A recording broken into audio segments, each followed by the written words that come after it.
අද අපි යන්නේ සෙම්බුනාත් ස්තූපය බලන්න. සෙම්බුනාත් ස්තූපය නේපාලයේ කත්මණ්ඩු අගනුවර බටහිර දෙසට වන්නට පිහිටි කඳු මුදුනක් මත තමයි පිහිටලා තියෙන්නේ. ඒතර මේක ඊටාම අලංකාර චෛත්‍යයක්. මේ ස්තූපයක් විදිහට තමයි සලකන්නේ. මේකත් ටිබෙට් සංස්කෘතියට අනුව නිමවුණු ස්තූපයක්. අපි බලමු ඉස්සෙල්ලාම අපි මේ කත්මණ්ඩු අගනුවරේ මේ සෙම්බුනාත් ස්තූපයේ තියෙන ප්‍රදේශයට ගියාම මේක වටේ කන්ද වටේටම මේ වගේ බෙර තියෙනවා. අපිට තල්ලු කර යන්න පුළුවන්. යන හැමෝම මේ වටේ යනවා. කිලෝමීටර් 5ක් විතර තියෙනවා. අපිට ටිකක් වෙලා තිබිච්ච හින්දා අපි මේක වටේම ගියා. මෙතන මේ විශේෂත්වය යන්නේ මේක මේ ටිබෙට් සංස්කෘතියට අනුව නිර්මාණය කරපු චෛත්‍යයක්. ඉතින් සෑහෙනලා ගියා අපිට මේ වටේ යන්න. ඊට පස්සේ අපි මේ වටේ ගිහිල්ලා මේකේ මාර්ග කිහිපයක්ම තියෙනවා. මාර්ග 4ක් තියෙනවා. ඒ මාර්ග 4 එක පැති වලින් මේකට නගින්න පුළුවන්. මේ සෙම්බුනාත් ස්තූපය ගැන කතා කළොත් එහෙම මෙම ස්ථානයේ මෙම කන්ද මත ක්‍රිස්තු වර්ෂ 3 වන සියවසේ අශෝක අධිරාජ්‍යයා මෙතෙන්ට ඇවිල්ලා දේවාලයක් හැදුවා. නමුත් පසු කාලීනව විනාශ වෙලා ගිහින් තියෙනවා. ඊට පස්සේ ගෝපාල රාජවංශයට අනුව මානදේව රජතුමාගේ මීමුත්තා වන රුෂදේව රජතුමා විසින් ක්‍රිස්තු වර්ෂ 5 වන සියවසේදී මෙම ස්ථානයේ මේ චෛත්‍ය නැත්නම් ස්තූපය ආරම්භ කරලා තියෙනවා. අපි දැන් මේ චෛත්‍ය තියෙන තැනට එක පාරකින් යන ගමන් ඉන්නේ. මේ පාරවල් 4න් එක පාරක් තියෙනවා. මැදට එනකම්ම වාහනයක යන්න පුළුවන්. අපි ගියේ පයින් යන තියෙන පඩිපෙළ තියෙන පාරක. නමුත් මේ පාර ගොඩක් අමාරු නෑ. අපි බහින පල්ලයට බැස්සේ ඊසාන දිග පැත්තෙන් ඒක ගොඩක් අමාරුයි. ළඟ ස්ටෙප් තියෙන පාරක්. ඉතින් මේක 15 වන සියවසේදී මල්ල රජ වංශය විසින් මේක ප්‍රතිසංස්කරණය කරලා තියෙනවා. ඉන්දියාවේ බුද්ධ ගයාවේ ඉඳලා ආපු ස්වාමීන් වහන්සේ කෙනෙක්ගේ ආධාර සහ උපකාර ඇතිව මේ ස්ථානය 15 වන සියවසේදී ප්‍රතිසංස්කරණය කරලා තියෙනවා. එතකොට මේ නැගෙනහිර තියෙන පඩිපෙළ නැත්නම් නැගෙනහිර තියෙන පිවිසුම කත්මණ්ඩුවේ ප්‍රබල රජ දෙනෙක් කරන ප්‍රතාප මල්ල රජතුමා තමයි ඉදි කරලා තියෙන්නේ. ඊට අමතරව 2008 දී මේක විශේෂ රෙනොවේෂන් එකක් කරලා තියෙනවා. විශේෂ ප්‍රතිසංස්කරණයක් කරලා තියෙනවා. 2008 දී මේක රත්තරන් කිලෝ 20ක් විතර මේ චෛත්‍යය ආලේප කරලා තියෙනවා. ඒ සඳහා ඇමරිකාවේ විශේෂ මේ ටිබෙට් බෞද්ධයින්ගේ සංගමයක් මගින් ආධාර කරලා මෙතන රත්තරන් කිලෝ 20ක් විතර පාවිච්චි කළ මේ චෛත්‍ය ප්‍රතිසංස්කරණය කරලා තියෙනවා 2008 දී. සෙම්බු කියන එකේ තේරුම තමයි ස්වයං නැගී සිටීම කියන එක. එතකොට මෙම චෛත්‍යය වර්තමානයේ ටිබෙට් ආරාමයක්, ඒ වගේම කෞතුකාගාරයක්, ඒ වගේම පුස්තකාලයක් වගේ පිටලා තියෙනවා. ඒ වගේම මේක වටේම විවිධ වෙළඳ කුටි විශාල සංඛ්‍යාවක් තියෙනවා. අපි දැන් මේ චෛත්‍ය මළුවට තුල් වෙන්න යන්නේ මේ විදිහට තමයි වටේම තියෙනවා වෙළඳසල් කිහිපයක් ඔය තියෙන්නේ. ඉස්සරහා චෛත්‍ය ඈතට දිස්සන ආකාරය අපි ළඟට ගිහින් බලමු. මේ චෛත්‍ය වටේටම පොඩි චෛත්‍ය ගොඩාක් තියෙනවා. ඒ වගේම මේකට මංකි ටෙම්පල් කියලාත් කියනවා. ඒ තරම් විශාල වඳුරන් ගානයක් ඉන්න මේ ප්‍රදේශයේ මේ චෛත්‍ය වටේටම අපි ළඟට ගිහින් බලමු. මේ චෛත්‍ය ගැන තව කතා කළොත් එහෙම මේක නේවාරි බුද්ධාමේ වජ්‍රයාන සම්ප්‍රදායට අනුව නිර්මාණය කරන ලද චෛත්‍යයක්. එතකොට මේ නේවාරි බුද්ධාමට අනුව මංජුශ්‍රී කියන බෝධිසත්වයා මේ කන්ද සම්බන්ධ විවිධ ජනප්‍රවාද තියෙනවා. මේ මංජුශ්‍රී කියන බෝධිසත්වයා තමයි ඉගෙනීමට සහ බුද්ධියට අධිපති බෝධිසත්වයා. මේ බෝධිසත්වයා මේ කන්ද ඔසවාගෙන ඉඳලා තියෙනවා. ඒතර මේ කන්ද ඔසවාගෙන ඉන්නකොට දැන් කත්මණ්ඩු නිම්නයේ ඉස්සර ජලාශයක් විතර තමයි තිබිලා තියෙන්නේ. ජලාශයේ නෙළුම් මලක් තිබිලා තියෙනවා. නෙළුම් මල පසු කාලීනව ජලාශය අයින් කරලා මේ කත්මණ්ඩු ජලාශයේ ජලය අයින් කරලා කත්මණ්ඩු නිම්නයේ ජනාවාස කිරීම සඳහා ඇදුවට පස්සේ මෙතන මේ නෙළුම් මල තිබිච්ච තැන මේ කන්ද තියලා මේ චෛත්‍ය තියෙන ස්ථානයේ විශේෂ ආගමික සිද්ධාස්ථානයක් බවට පත් කළා කියලා තමයි ජනප්‍රවාදවල තියෙන්නේ. අපි මේ චෛත්‍ය වටේ ඇවිදිනකොට බලමු මේ වගේ ඝණ්ඨාර කිහිපයක්ම තියෙනවා. ඒ වගේම සාමාන්‍යයෙන් අපි මීට පෙර දැක්ක බුද්ධ ස්තූපයම නැත්තං බුද්ධනාත් ස්තූපය වගේම තමයි මේ සම්ප්‍රදාය ටිබෙට් සම්ප්‍රදාය අනුකූලව නිර්මාණය කරපු මේ චෛත්‍ය වටේ සුදු පාට ගාලා තියෙනවා. ඒ වගේම ඉහළ රත්තරන් පාට ගාලා තියෙනවා සහ අර සම්ප්‍රදායික ටිබෙට් චෛත්‍යවල තියෙන ස්තූපවල තියෙන S2 මේකෙත් නිර්මාණය කරලා තියෙනවා. අපි අතර මේක වටේ ඇවිද්දා ගොඩක් මේ වෙලාවේ ගොඩක් සංචාරකයෝ ඇවිල්ලා හිටියා. ඒ වගේම ඈතින් පේන්නේ අපිට කත්මණ්ඩු නිම්නය. අපි කත්මණ්ඩු නිම්නය බලන්න මේ තියෙන කෞතුකාගාරය. අපි කෞතුකාගාරය ඇතුළට ගිහින් බලමු. කෞතුකාගාරේ මොනවද තියෙන සෑම තැනම මේ වගේ වඳුරෝ දක්නට ලැබෙනවා. ඒ හින්දා තමයි මේකට මංකි ටෙම්පල් නැත්නම් වඳුරු පන්සල කියලා කියන්නේ.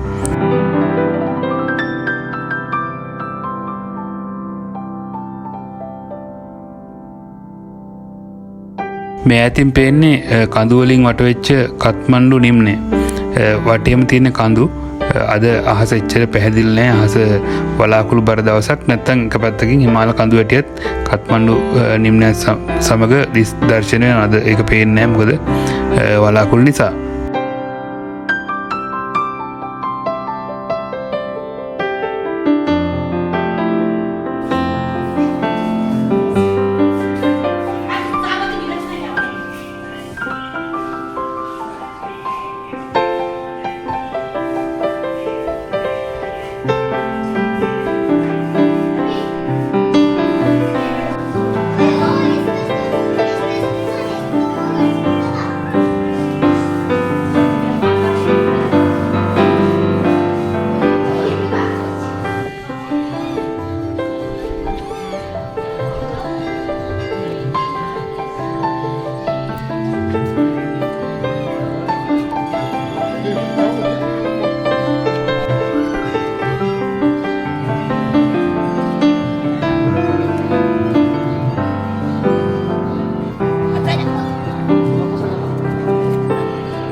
චෛත්‍ය වට ඇවිදගෙන යෑමේදී මේ වගේ පොඩි චෛත්‍ය හදපු මේ වගේ චෛත්‍ය ගොඩාක් තියෙනවා කත්මණ්ඩු නගරය පුරාම. කත්මණ්ඩු සලකන්නේ මේ පන්සල් පිහිට නගරය විදිහට සෑම විනාඩි 5ක්ම ඇවිදන් ගියොත් අපිට පොඩි පන්සලක් දේවාලයක් වගේ හම්බ වෙනවා. මෙතින් කත්මණ්ඩු නිම්නේ ඈතින් පේන්නේ ගොඩනැගිලි. ඒ වගේම මැද තියෙන බගමති ගඟ.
මේ තියෙන්නේ ස්තූපයේ නැගෙනහිර දොරටු ළඟ තියෙන විශාල වජ්‍රය.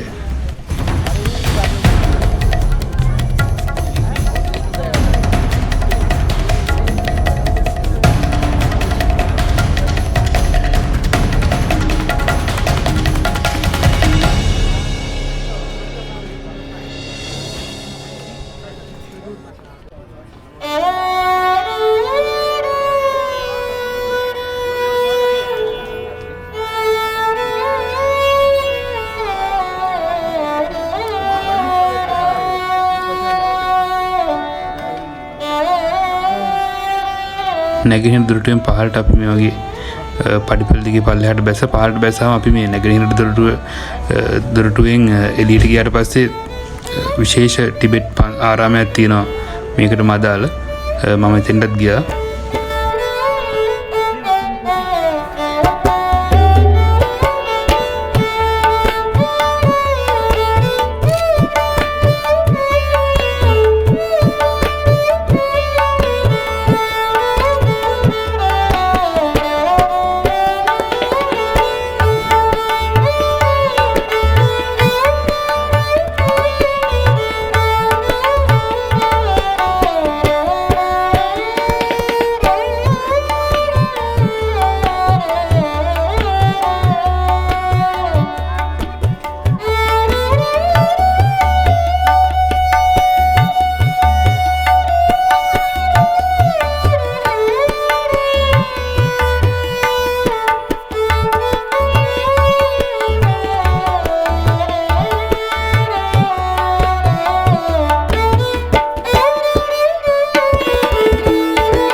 මේ තියෙන බෝධිසත්ව පිළිම එක බුදුවරුන්ගේ බෝධිසත්ව වජ්‍රයාන සම්ප්‍රදායට අනුව එම සම්ප්‍රදායේ බෝධිසත්වවරු තමයි ඉන්නේ. බෝධිසත්වවරුන්ගේ පිළිම මේ විදිහට රත්තරන් පාටින් ආලෝකමත් කරලා තියෙනවා.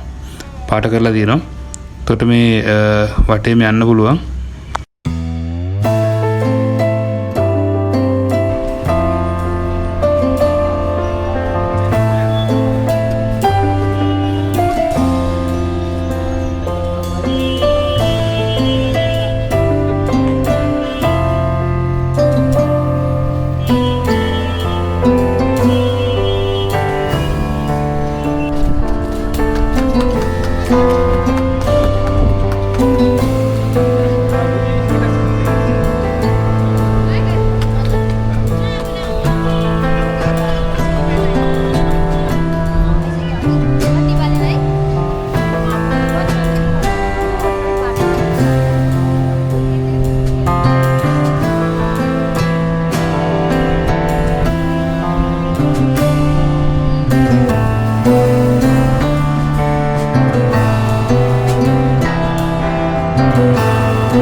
මේ තියෙන්නේ පහන් දැල්වන ස්ථානයක්. අපි ගිහින් බලමු ඇතුළට.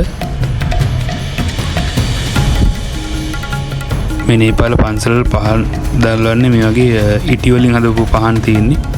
පහන් දැල්වන ස්ථානය වෙනම තියෙන්නේ.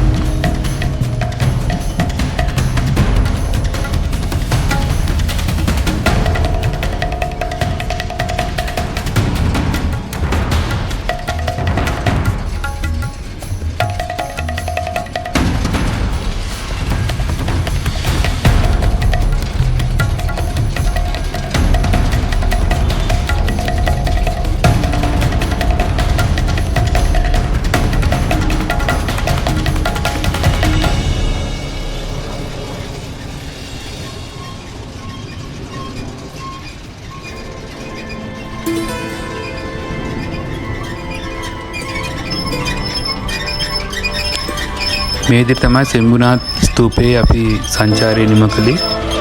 ඊළඟ වීඩියෝෙන් අපි හමු වෙමු. සුබ දවසක්.